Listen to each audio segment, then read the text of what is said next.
You got me thinking. So for those of you who do not know, I've been writing for quite a while. My second book I ever released, I started writing when I was 11 back in 2017, quite a while ago now, and I've been self-published for nearly 3 years.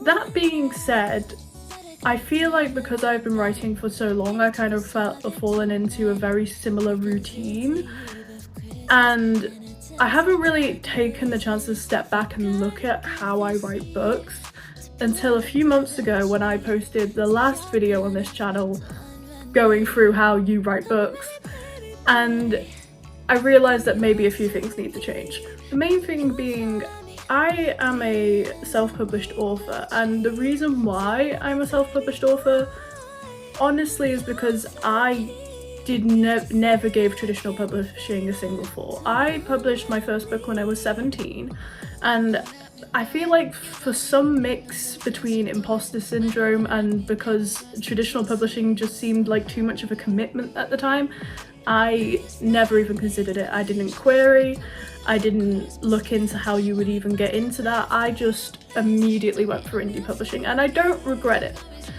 But I feel like now where I am in my life, I would like to try and go into traditional publishing.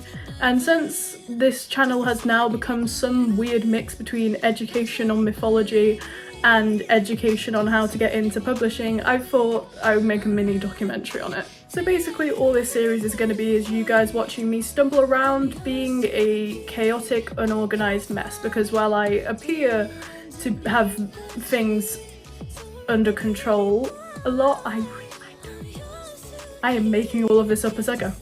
So that being said, today is June 4th, 2025. I am going to be starting a completely from scratch book.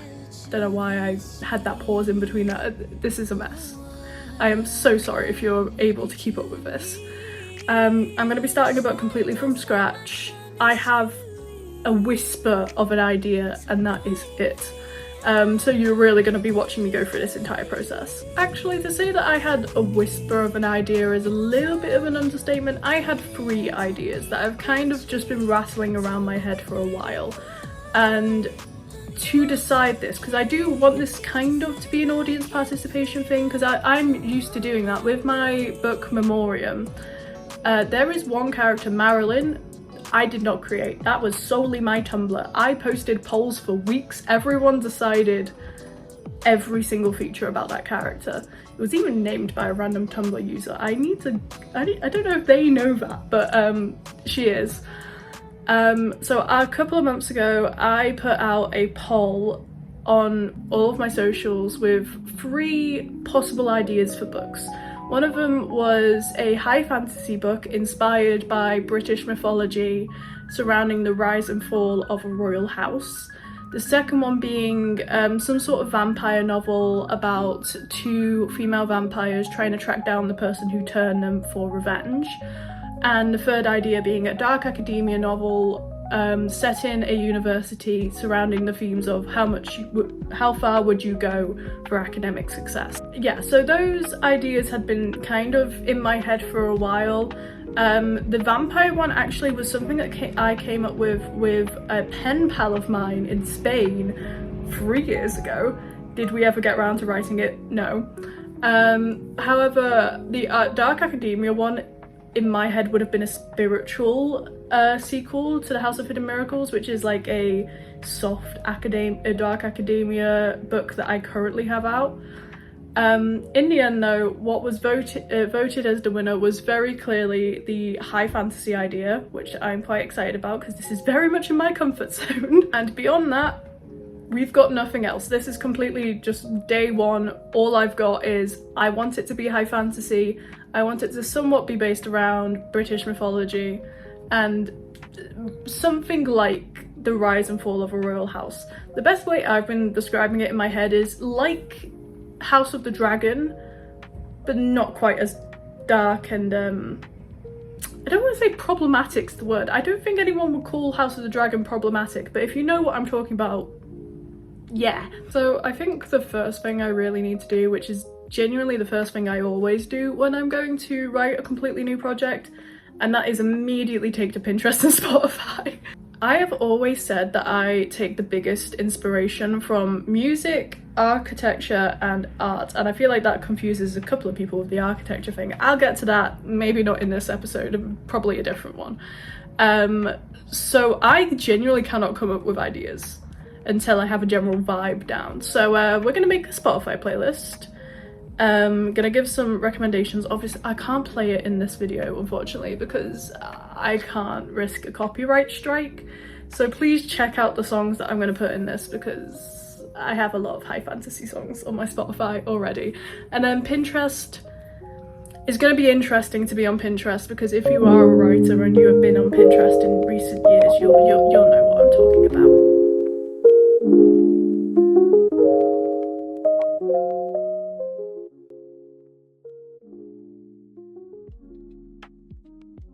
Basically, if you are I think specifically a fantasy writer, and I think it's safe to say that most authors go on Pinterest at some point, you'll notice that in, I want to say the past year or so, it's been incredibly hard to find inspiration pictures on Pinterest that are not very blatantly AI generated. It's genuinely taken over the platform a little bit. I could not find a single new photo that was not AI generated if I just put in the search fantasy inspiration or whatever I usually put in. I had to go onto Pinterest boards that I had made previously of either previous books like the Isle series, which I write, or my D&D campaigns, and then go on the more ideas tab. For some reason, if you just search something on Pinterest now, so much AI. So I struggled with this. So I don't know if you can see, I have some beginnings of a mood board, and it's mainly just pictures of castles, and then, oh, I thought this was, this is quite embarrassing. There's this one really famous painting of the crowning of King Arthur. I thought this was it. It is not.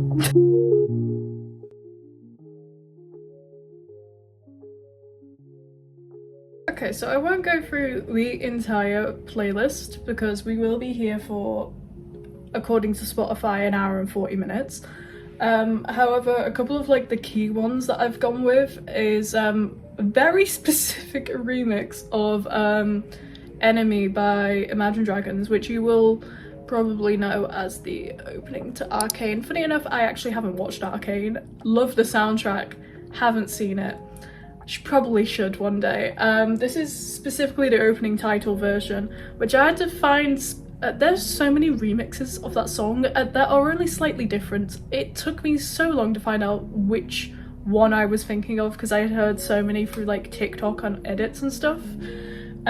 Also, for some reason I really like soundtrack songs, but this one's slightly more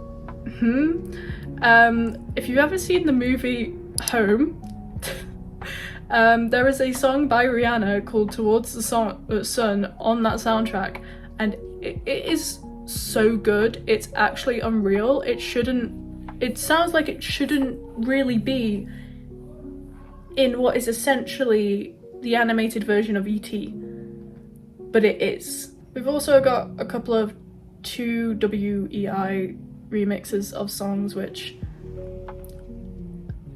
I mean, I know them through animatics of a certain fandom that I feel like a lot of us survived 4 years ago, but we don't need to go into that. Okay, if we're talking about actual planning, and I am aware that you can barely see the document in front of me, I am not that good with cameras. I don't really know how to fix it. I am sorry. For now, I'm going to be calling this Project Legacy. Obviously, it won't still be that name. It's just a project name for now. I have basically just copied over the planning document for The Land of Lost Souls, which is my upcoming book. But we're going to try and plan as much as possible right now, aka I'm just going to bullet point whatever comes to my head.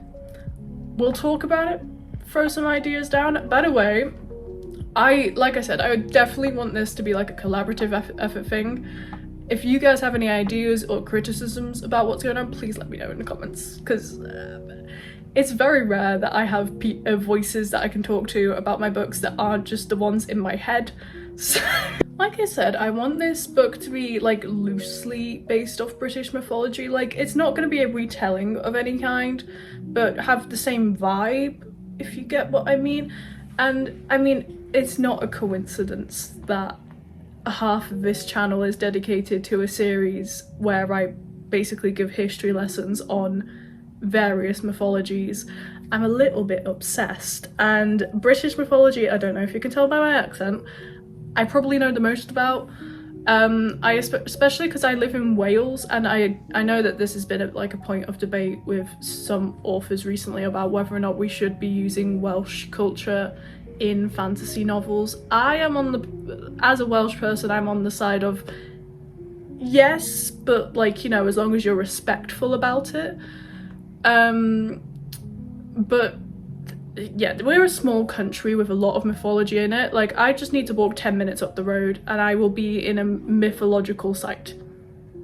So there's a lot to go through. If we're going down the route of it surrounding a royal house, there is the obvious inspiration of King Arthur, because a lot of Arthurian legend is Welsh. You could also look at some Welsh kings that you've probably never heard of, except for maybe if you've read the Raven Cycle. Owain Glyndwr is in the Raven Cycle. He is actually a Welsh king, and he is the last Welsh king. His story is really interesting, actually. I don't know if I want to explain it in this video or maybe leave it for a deep dive episode. We'll see, but it'll probably come up at some point in this series, let's be honest. Okay, so I mean, it's been a few hours. It doesn't look like it due to my screen, I am aware. I can't lie, a lot of the past few hours have just been me sat, staring, and listening to this playlist. I've got like 2/3 of an idea, I would like to say. I'd like to somehow incorporate like a traditional quest into the book. The problem is, I don't want this to be too cliche, I guess is the word, because I feel like fantasy is a very oversaturated market. I'm not going to pretend that it isn't. I'm not just looking at this from a marketing perspective, but I don't, like, if I want to write something, I want to write something at least that's a little bit different. So don't know how to incorporate a quest in there, but I want to do it, because if you look at most British mythology, there lots of questing, lots of crusades, lots of pillaging, colonizing. We yeah, we don't need to talk about that, but you know, currently the idea that I'm kind of playing with, I'm definitely not set on this at all, is having like 3 siblings go on a quest to compete for the throne / crown. Like, say that like the king dies, and then have you ever seen the movie Stardust? Right, great movie, by the way. Start on my celebrity crush on Ben Barnes, but basically the movie Stardust has 2 main plots, and one of them is that a king passes away, let's say, and then basically sends all of his, like, I think it's like 7 sons or something like that on a mission, and then whoever succeeds becomes king. It's mad. Kind of like that idea, playing with that. I'm also thinking that maybe that have one of the siblings cheat, if that's the case, and then actually like maybe the first half of the book is the quest, and then the second half is the aftermath of it, and then like one of the siblings finding out that the other cheated, and then dealing with like a whole power struggle. Cool, lot to deal with, but I don't hate it. I've wrote down here, I like the idea of prophecies, but I've put in all caps, I do not want a chosen one trope. Sorry, came on a bit strong there. Yeah, chosen one tropes I feel like can be done really well, and when they are done well, they're really good. However, that is a very thin rope to go across, and you know, I'm playing to my strengths. I feel like a really cool chosen one book I may be able to write one day. This is not that project. However, what I mean by prophecies though is kind of in like the Greek mythology sense, but not quite. if you've ever seen, I don't know why I'm pulling random TV show references today, but if you've ever seen the TV show Rain, the one about Mary Queen of Scots, not oh no, the whole show's Free Rein, isn't it? If you've ever seen the show Rain, which I am not pretending is historically accurate at all, but in the first season of that show, from what I remember, there were a couple of prophecies given by Nostradamus, I want to say his name is. I really will say Nosferatu. I am aware that is a fictional vampire. This is really gonna, this is gonna bother me, hold on. Nostradamus, not Nostradamus, I was close. Who apparently was a real person, didn't realise. In the first season, I want to say he gives a bunch of prophecies that would that wouldn't unfold until like ages later, but are vague enough that people are like, what? I kind of like something like that, but maybe not have it through like a fortune teller or anything like that. But I want like little hints at the beginning of the book to foreshadow the fates of some of the characters, probably the siblings, if I'm going with the siblings idea. I'm hoping this makes sense. Now, if I do go with the sibling idea, I did toy with the notion of doing multi-POV. I decided nope, too messy. I have decided now I am not doing multi-POV. I might do multi-POV as in like we have one singular chapter from another character's perspective, but other than that, I ain't touching it. And that's basically all I have for day one. I feel like we got a lot done. I have nothing. I have a killer Spotify playlist. I'll put that in the link in the description. I've got a semi-killer AI, hopefully non-AI Pinterest board, but let's be honest, something slipped through and I will find it out and I will weed it out. And some basics of a book. Please let me know if you have any ideas to contribute, feedback. If you've understood anything in this video, honestly, thank you for sticking around this long. Yeah, let me know. If this all sounds like shit, also let me know. And I think this is going to be it for day one. I'm not going to do like daily vlogs on this because for one, I am a busy person. I'm not going to be working on this every day, but I would like to do them semi-regularly. So I think I'm going to end it here. Thank you all for watching. This is a very fast video, I know, but they'll be like short and frequent, short and sweet, as Sabrina Carpenter says.